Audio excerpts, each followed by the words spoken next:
అనుకున్నట్టే జరిగింది. మైలవరంలో అభ్యర్థి మారుతారనుకున్నారు. కొద్దిసేపటి క్రితమే వైసీపీ ఆరో జాబితా విడుదల చేసింది అధిష్టానం. ఆరో జాబితాలో మైలవరం అభ్యర్థి మారిపోయాడు. మైలవరంలో సిట్టింగ్ ఎమ్మెల్యే వసంత కృష్ణప్రసాద్ ప్లేస్లో కొత్తగా తిరుపతి రావు యాదవ్ని తెరపైకి తీసుకొచ్చింది వైసీపీ. మైలవరంలో శనివారం రోజు సిద్ధం సభ జరగబోతుంది. జగన్మోహన్ రెడ్డి ఎన్నికలకు సన్నద్ధం అనే నినాదంతో ప్రజల్లోకి వచ్చిన సిద్ధం సభ జరగబోతుంది.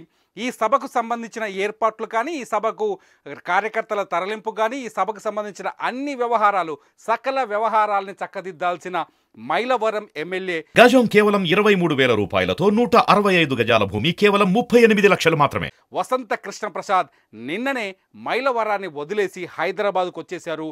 అంటే తనకు ఆ సభ పైన ఇంట్రెస్ట్ లేదు అనే విషయం బయటపడిపోయింది. అట్ ది సేమ్ టైం ఇదే విషయాన్ని అధిష్టానం కూడా గుర్తించినట్టుగా తెలుస్తుంది. వసంత కృష్ణప్రసాద్కు వైసీపీలో కొనసాగే ఆలోచన లేదు, లేకపోతే వైసీపీ నుంచి టికెట్ రాదని ముందే తాను నిర్ణయించుకున్నారు అనే విషయాన్ని బయటకు చెప్పే విధంగా ఈ వ్యవహారం సాగింది. దీంతో వసంత కృష్ణప్రసాద్ ప్లేస్లో ఇప్పుడు తిరుపతి రావు యాదవ్ని తెరపైకి తీసుకొచ్చారు. వసంత కృష్ణప్రసాద్ బీసీ అభ్యర్థి, తిరుపతి రావు యాదవ్ కూడా బీసీ అభ్యర్థి. అయితే ఎప్పటి నుంచో మైలవరం ఎమ్మెల్యే వసంత కృష్ణప్రసాద్కి అధిష్టానం పైన అసంతృప్తి ఉంది. ఆయన వైసీపీ అధికారంలోకి వచ్చిన తొలినాళ్లలోనే తనకు మంత్రి పదవి దక్కుతుంది అనుకున్నారు, కానీ దక్కలేదు. కనీసం రెండో దఫానైనా తనకు మంత్రి పదవి దక్కుతుంది అనుకున్నారు, అప్పుడు కూడా నిరాశ ఎదురైంది. రెండోసారి ఇక్కడ జోగి రమేష్, ఎవరైతే ప్రస్తుత కృష్ణా జిల్లా మంత్రి ఉన్నారో, జోగి రమేష్తో కూడా వసంత కృష్ణప్రసాద్కి గ్యాప్స్ ఉన్నాయి. జోగి రమేష్ పెత్తనం కొంత మైలవరం మీద కనిపిస్తుందని చెప్తూ మొదటి నుంచి ఆయన ఆందోళన వ్యక్తం చేస్తున్నారు. దీంతో అంతేకాదు ఇటు జోగి రమేష్ కూడా మైలవరం టికెట్ని తన కొడుకు ఇప్పించుకోవాలని తీవ్రంగా ప్రయత్నించినట్టుగా తెలుస్తుంది. ఈ రాజకీయ సమీకరణాలు అన్నింటి నేపథ్యంలో వసంత కృష్ణప్రసాద్ వైసీపీ నుంచి అక్కడి నుంచి బయటకు వెళ్లాల్సిన పరిస్థితి ఏర్పడింది. ఇప్పుడు వసంత కృష్ణప్రసాద్ ముందున్న దారి ఏంటన్నది ఆసక్తికరంగా మారింది. గత ఎన్నికల్లో వైసీపీ 151 సీట్లతో భారీ మెజార్టీని ప్రదర్శించింది. కృష్ణా జిల్లాలో కూడా అనేక సీట్లను గెలుచుకుంది. కృష్ణా జిల్లాలో కూడా టీడీపీ బలహీనంగా కనిపించింది. ఈ తరుణంలో ఎవరైతే వైసీపీ అసంతృప్త నేతలున్నారో వాళ్ళందరినీ ఆకర్షించే ప్రయత్నం చేస్తోంది తెలుగుదేశం పార్టీ. దీంతో వసంత కృష్ణప్రసాద్ కూడా చాలా రోజుల నుంచి తెలుగుదేశం పార్టీ నాయకులతో కానీ, తెలుగుదేశం అధిష్టానంతో కానీ టచ్లో ఉన్నారని ఒక చర్చ కొనసాగుతుంది. ఈ నేపథ్యంలోనే వసంత కృష్ణప్రసాద్ అతి త్వరలోనే టీడీపీలో చేరుతానని చెప్పి ఆయన అనుచరులు మాట్లాడుకుంటున్నారు.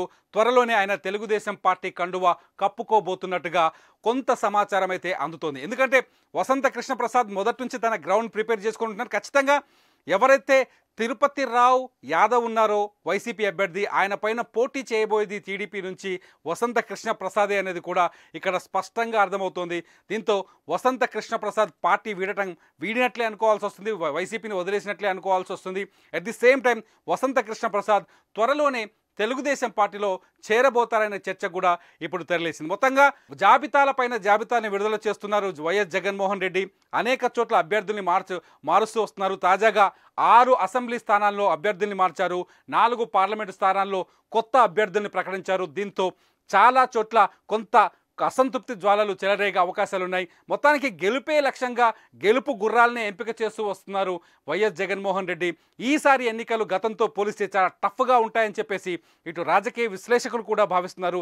ఈ నేపథ్యంలోనే అభ్యర్థులను మార్చక తప్పని పరిస్థితి ఏర్పడిందని చెప్తున్నారు. చాలామంది తెలంగాణతో పోలుస్తున్నారు. తెలంగాణలో ఎవరైతే కేసీఆర్ ఉన్నారో, బీఆర్ఎస్ అధినేత కేసీఆర్ మొన్న జరిగిన ఎన్నికల్లో ఒక్క అభ్యర్థిని కూడా మార్చకుండా సిట్టింగ్లకే సీట్లన్నీ కేటాయించారు. ఒక్కరిద్దరు అభ్యర్థుల్ని మార్చడం తప్ప మిగతా వాళ్ళు అన్ని చోట్ల సిట్టింగ్లనే సీట్లు కేటాయించారు. దీంతో సిట్టింగ్లకు సీట్లు ఇవ్వడం వల్లే నష్టపోయామని చెప్పేసి గతంలో ఎన్నికల తర్వాత బీఆర్ఎస్ రాజకీయ విశ్లేషణలు కూడా చేసుకున్నారు, అంతర్మదనం కూడా చేసుకున్నారు. సేమ్ పరిస్థితి ఆంధ్రప్రదేశ్లో రిపీట్ కాకుండా ఉండాలి అంటే అభ్యర్థుల్లో మార్పు తప్పదు అని చెప్పేసి జగన్మోహన్ రెడ్డి నిర్ణయించుకున్నారు. ఈ నేపథ్యంలోనే అభ్యర్థుల్ని భారీగా మారుస్తున్నారు. చూద్దాం వసంత కృష్ణప్రసాద్ ఫైనల్గా ఏ నిర్ణయం తీసుకోబోతున్నారు? తెలుగుదేశం పార్టీలో చేరతారా, లేకపోతే ఇంకేమైనా అడుగులు వేసే అవకాశం ఉందా? ఎందుకంటే ఆంధ్రప్రదేశ్లో ఆప్షన్స్ చాలా ఉన్నాయి. తెలుగుదేశం ఉంది, బీజేపీ ఉంది, కాంగ్రెస్ ఉంది, జనసేన ఉంది. ఈ 4 ఆప్షన్స్లో వసంత కృష్ణప్రసాద్ దేన్ని ఎంచుకుంటాడో అన్నది ఇప్పుడు ఆసక్తికరంగా మారుతోంది.